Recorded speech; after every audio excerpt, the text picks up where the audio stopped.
Hello everybody, it's Father Rich here. My last couple of videos have been like punk rock related. I have an idea to do a couple more of those, but I thought I would break it up, and I'm gonna do the Japan vinyl tag that was started by Tokyo Record Style. I'll leave a link to his video, which is ridiculously long. And I'm going to try and make this as short as I can, but I have a lot of records here, so whatever. And I had to write these questions down because he kind of lost me on some of these. Some are obvious, but others are like Obi-Wan. So he basically wanted you to show a record that has a Obi strip. Now I'm going to show the Beatles. Beatles for sale. Show a 12-inch single with an Obi strip. I got this PIL, Public Image. This is not a love song. 12-inch. It's got PIL embossed right here. I don't think you can see it. Show a wannabe Obi. And this is something that a lot of records are starting to do. It's kind of ridiculous. I mean, I think Obi strips are kind of ridiculous anyways. But here you got Haymarket Square, and this Obi, it's very well done. I mean, it fits in with the album. Now, a badly done wannabe Obi strip, and that would be this Christopher album. This is just totally unnecessary. Well, actually, I have it on backwards. This is the front of the Obi. So it's not as bad as I thought, but it's still not good. Show a record with a fake Obi strip. And that's this Japanese band Gizm.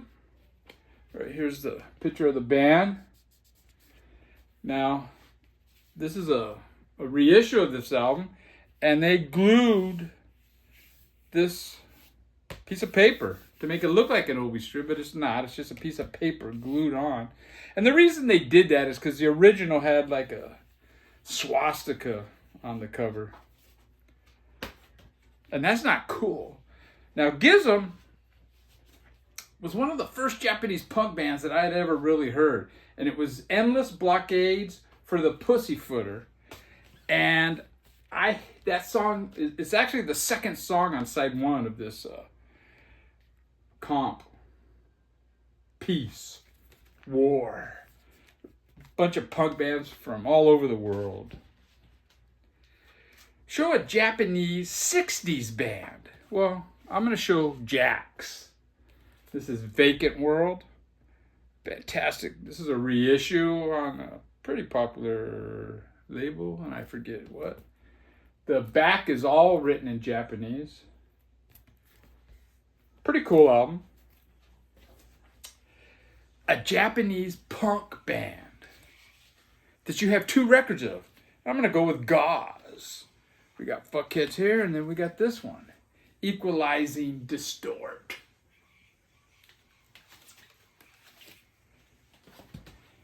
Show a Japanese female band. And I'm going to go with Showing Knife. And here's the three gals right there. This is a really good album. It's probably a good starting point. Because their early stuff is pretty raw. And I don't think a lot of people would like it. I mean, I do. But these are kind of re-recordings of some of those songs. And I dig this album.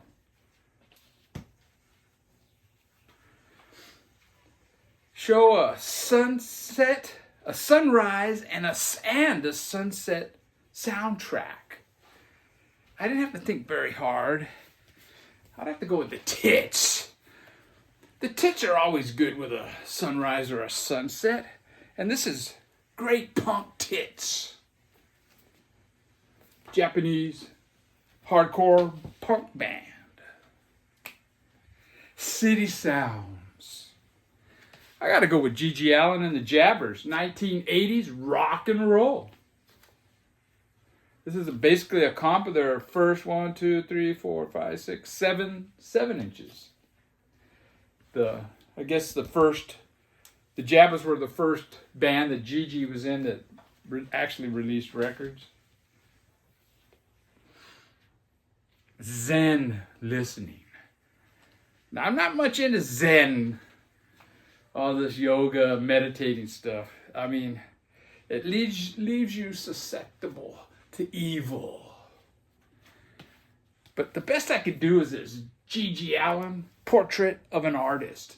And basically side 2 of this, which is a band shrink wrap. They took all the spoken words off of the Murder Junkies album. In between the songs, they had the spoken word stuff. And they took the words and they put this really crazy electronic industrial sounding music to it. Go, go, go, Godzilla. And I'm going to go with this Hundreds Flattened in Komatsu Squish Fest Slaughterama Volume 3. We got Godzilla and one of his arch enemies. This is a record store day. Japanese 60s bands. A Japanese album that is different than the original. Well, actually, the original US is different than the English. But anyways, it's Beatles number 5. This has the same cover as Beatles 65, was it?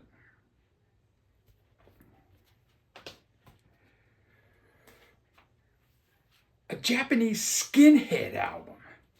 And we got Burst Out with West Japanese skinheads.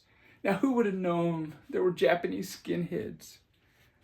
Now, I remember in the early 80s, I met this dude. He was a black dude, and he was a skinhead. And he had the suspenders and all that. Skinheads was a working class movement.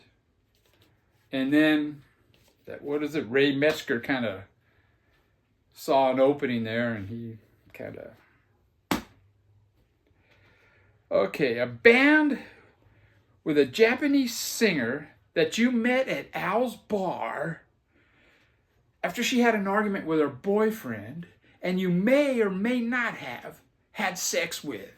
And I'm going to go with the Fibonacci's. This is their first EP. This is another EP by them. Where Tumor, Slow Beautiful Sex, and they do soundtrack music from Psycho.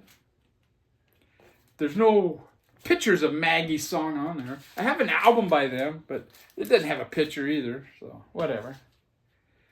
Lost in Translation. Basically a record that's ahead of its time. And I'm going to go with Gigi Allin, Carnival of Excess. This is Gigi Allin's country music. And I don't think people are still ready for this. It's a great album, man. And it has the song that he made famous, Carmelita. Live at Budokan. Now this was obvious. We got this live in Beatles in Japan bootleg.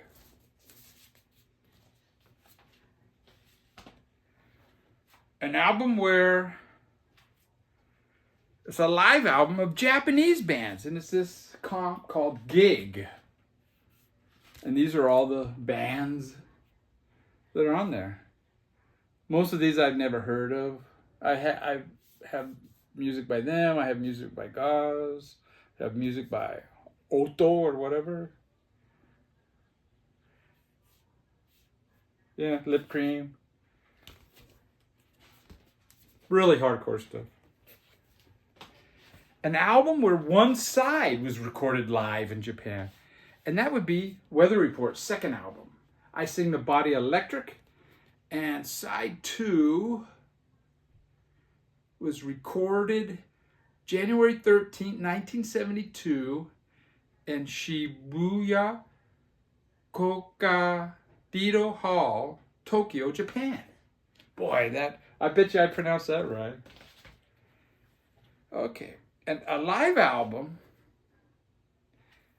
that was only released in Japan until the record store day release. So that's a Flood by Herbie Hancock. Double album. I was lucky to see Herbie Hancock I think it was 3 times. I know for a fact it was 3 times. It could have been 4. An album that has Made in Japan on it. And that's Buck Owens, In the Palm of Your Hand. And the third song on side 1 is Made in Japan. Bullet Train. Well, this is what immediately came to my mind. The Train to Disaster. Really good comp of 80s, kind of the garage type bands and stuff. An album from a country that had a Japanese president. And I'm going to go with this comp from Peru. Peru, whatever. An album that doesn't have someone that started World War II, but they might as well have. And that's this Tater Tots album with Yoko Ono on the cover. A great psych album. I'm going to go with the Magical Mystery Tour by the Beatles. Any album that has I Am the Walrus and Strawberry Fields Forever has got to be a great psych album.